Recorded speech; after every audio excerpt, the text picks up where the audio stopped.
This is Learn with Bastille once again, and we're here to enlighten you on the 2024 Waec Chemistry Practical. Now, this year's practical is going to be very easy, but at the same time technical.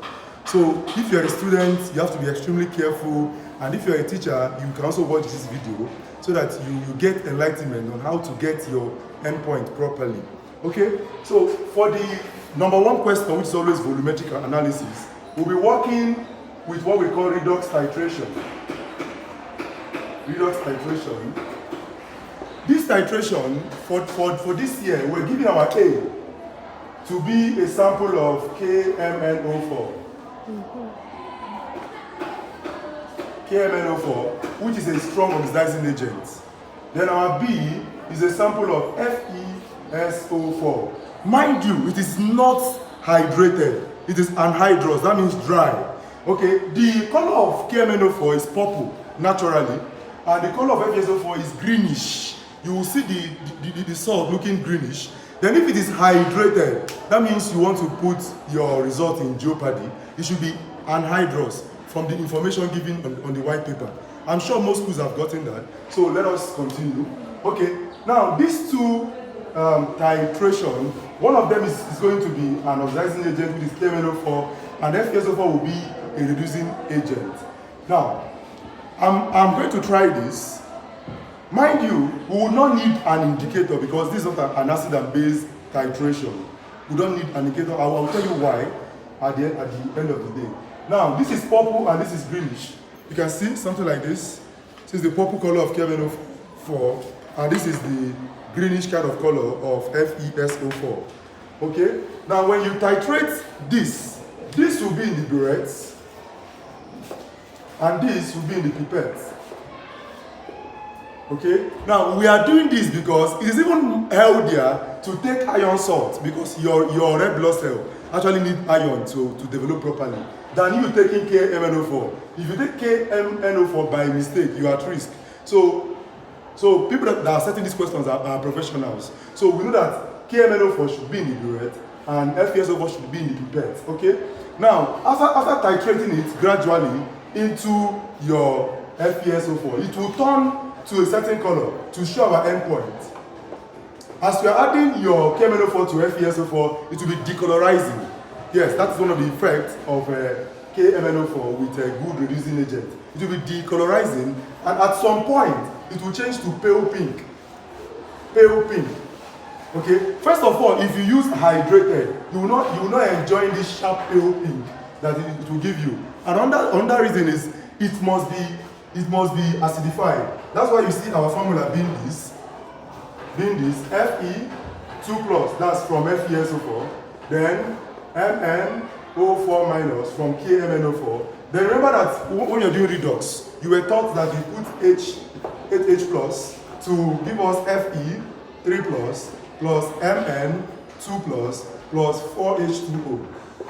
Okay, look at this equation now.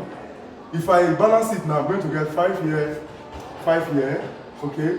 Then 1 Mn, 1 Mn, 5 Fe, 5 Fe, 8H, 8H, then we have 4O, yes, 4O, balanced. Okay?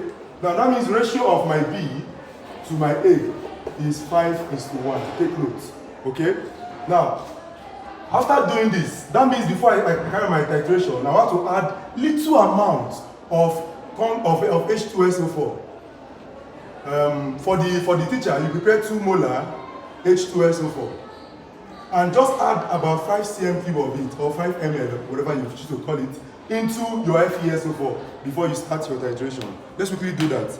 Now this is my FeSO4, like I said before. This is my KMnO4. Okay? I'll titrate. Let me conical flask. Okay? Then I'll titrate my B now. Then I'm going to add 5 cm cube of concave just to make it acidified, so that it will make it standardized and happen very, very fast. Okay? Now, while we are waiting for my conical flask, let's quickly look at our salt analysis. Okay, let's look at how we can manipulate our tables. Okay? Now we have our burette. For this for students, we have our burette reading. We have our final. Remember why we put final first, for easy subtraction. Then we have our initial. Okay. Then we have our volume of A used. Okay. This should be our rough. This should be our first, second, and third. As you wish, you can choose to pick rough 1, 2, 3, or choose to pick rough 1 and 2. Okay. Now, theoretically, I calculated this and I noticed that the value, the volume of the A would be within 18 or let's say 19. So if mind you have to use your teacher's value. If your teacher's value is 18.20, that means when you go 2 steps forward, plus or minus 0.20. You go two steps forward of this and 2 steps backwards, something like this. But nothing from 8.2. You go 1 step. Since this is 0, you won't touch here. So we have 18.3 and 18.4. You can't go above this. Then if you are going down 2 steps backward, you go 18.1 and you go 18.00. So you can pick any of these 2 numbers. For the sake of this class, I'm picking just these 2 numbers. Then for the easiest way, come to your initial, put your 0.00, 0.00, 0.00, 0.00. Then you now come to your final reading and you pick any of these numbers. You can pick this and this, or this and this, or this and this. Now, when you pick them, I'm picking this. So I go with 18.10, 18.00, 18.10, 18.00. You subtract, you get the same thing. 18.1, 18.00, 18.1, 18.00. Now, this is perfect, but there's another way you can make your table look unique. I will be teaching that in a subsequent video, so you should click on the subscribe button and follow us. Okay, let us come back. Now, let me just try this so that you see how it happens. Now, this is my conical flags. I will titrate this. 25 cm, some schools use 20, so you be careful what your school uses.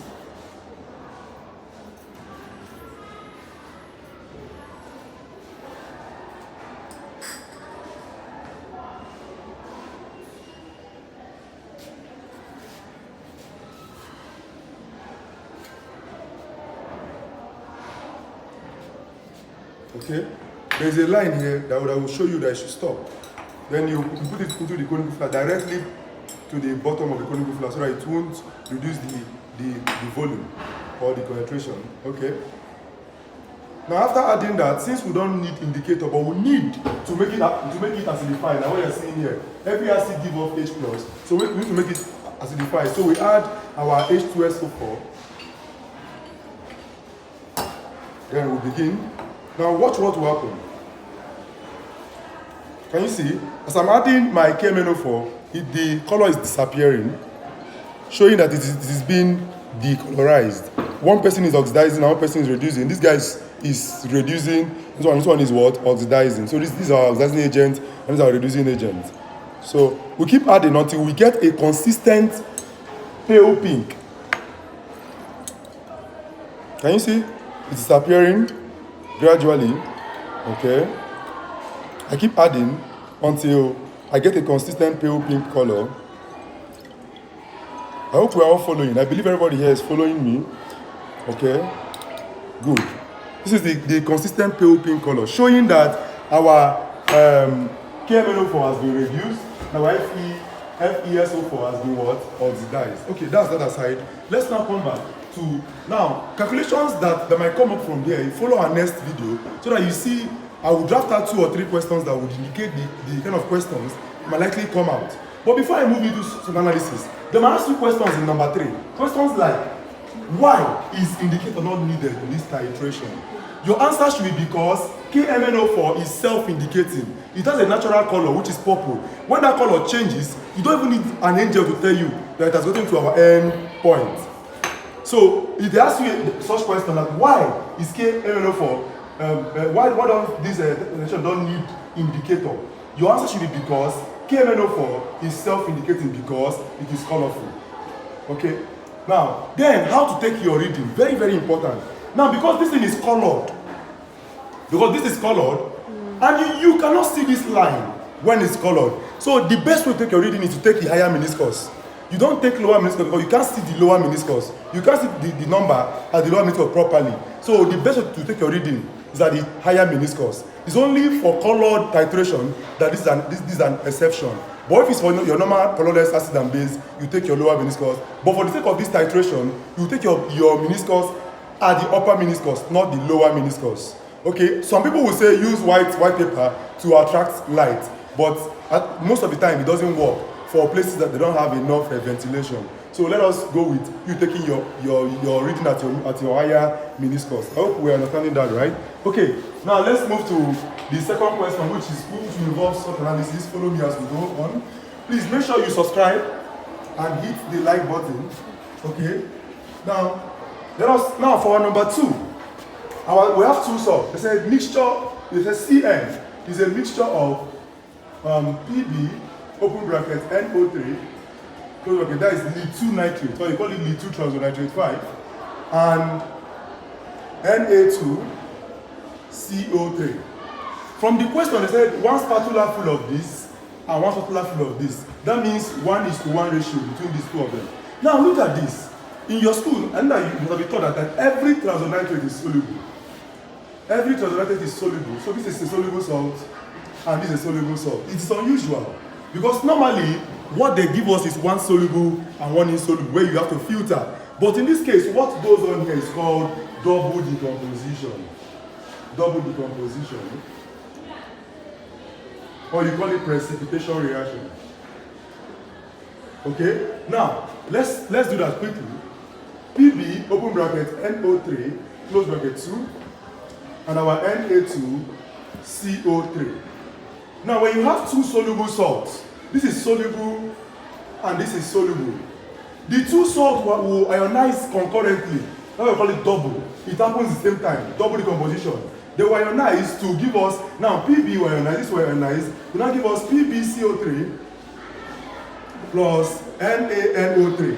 Then you can balance the equation. Pardon me for not balancing because of our time, so you can balance the areas that they need to be balanced. But just know that this, any salt that have transocarbonate that doesn't have sodium, potassium, or ammonium is insoluble.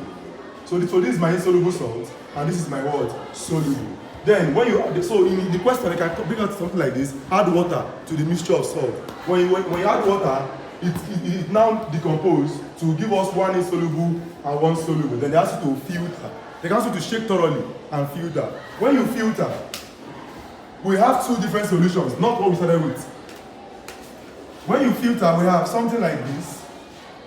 We have PbCO3, which will now be my residue.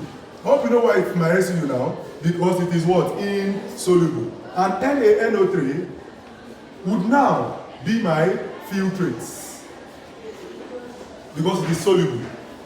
Now, in PbCO3, there are 2 things you will test out for.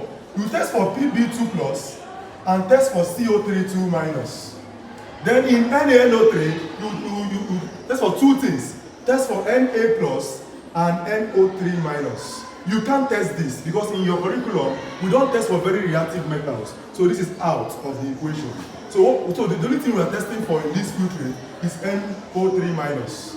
Then this, we're testing for this. So let me start from NaNO3 minus. Okay, I hope we're all following. So that I'm a bit fast because I need to not make this video long. Because if it's too long, some people might get bored. Okay, so let us do that. Now, for my NaNO3, I'm starting from NaNO3 now. You all agree with me that we're not testing for Na plus because it's extremely reactive. So this is out of the equation. So the only thing we're testing for is NO3 minus. Now, Waec, these people setting this question are very, very smart people and very, very professionals. Now, this NO3, you won't test for it. You need to use 2 things. First thing that will come to every teacher's mind is what we call brown ring test. But I suspect strongly that they won't give us brown ring test because we were not asked to provide conc H2SO4 and freshly prepared FeSO4. So I strongly suspect that we might not do this. But if you ask to do this, from the instruction they will ask you, add conc H2SO4 in drops, followed by FeSO4. It will give you a brown ring. Something that looks like this in your test tube, showing that NO3 is giving out NO2 gas. Okay, so that is that, and what will form is Fe SO4.NO. That is your brown ring. Okay, but let us leave that because I'm hardly, I strongly believe that they might not ask for this because we don't expect students to know how to use concentrated H2SO4. There might be a lot of accidents. So I'm strongly believing that this will not come out. But rather, they will tell us to hit our NaNO3. They can ask you to hit this. This salt doesn't decompose readily. It decomposes to form NaNO2 plus oxygen. So the gas that would come out, first of all, that gas that will come out if you're hitting it, first of all, is neutral to litmus paper. So note it, it's neutral to litmus paper. Secondly, that gas is colorless, odorless, and tasteless.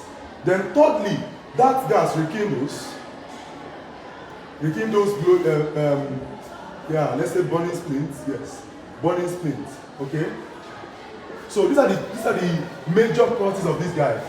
First of all, it's neutral. They have to test the gas coming out with litmus paper, with moist litmus paper. It will give you a neutral test. Then this one, it has you to ignite splinter. When you ignite splinter means a burning paper. If you ignite splinter, it will rekindle it, make it burn faster.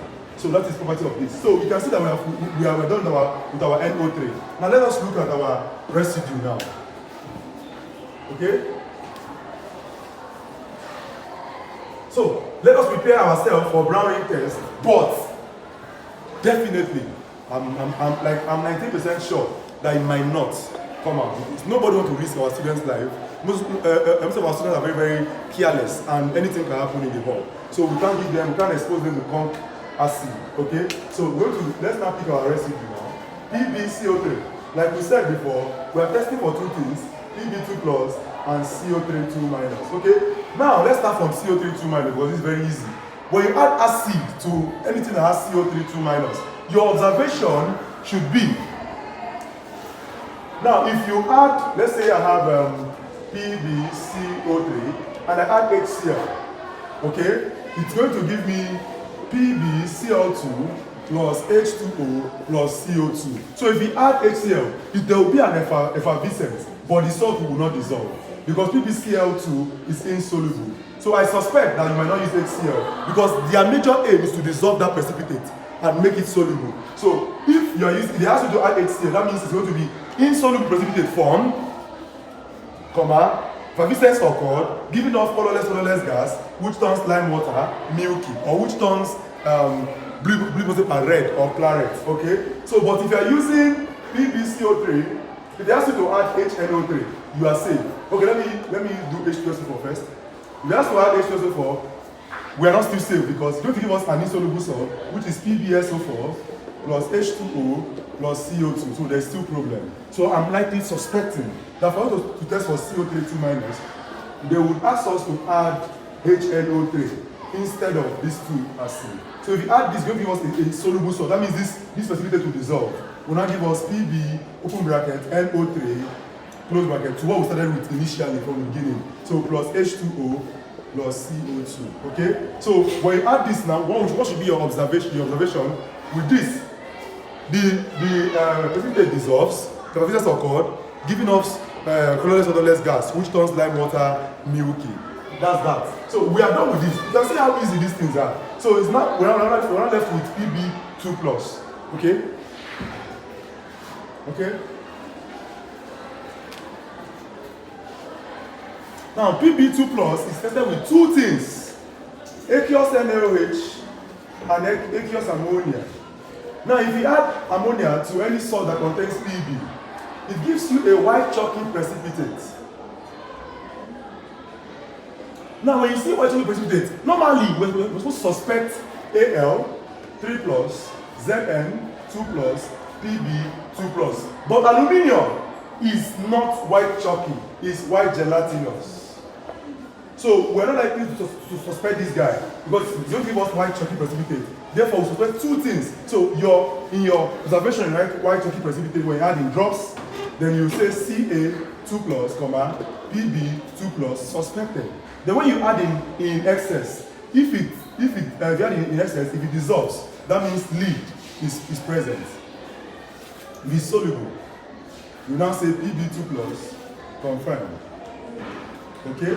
Now, then if you add NH3, if you add NH3 in drops, it will still give you this same white chocolate precipitate, showing that Ca2 plus and this is present.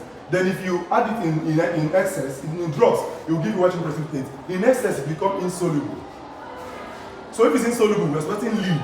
But this is not enough to actually determine if lead is present, because in NaOH it's soluble, in NH3 it's insoluble. Therefore, we have to carry out some extra tests that they might ask us for.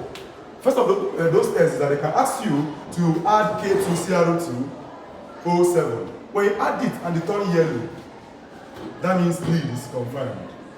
Another test is that they can ask us to add HNO3. Okay, sorry, they can ask us to add HCl. If you add HCl, it will give you a white precipitate, or it's a white chocolate precipitate. Then they ask you to add HCl and heat. When you heat, it will dissolve. Why do you say it dissolves? When you heat, it dissolves, and reappears on cooling. Reappears on cooling. So reappears on cooling. Lead salts usually behave like that.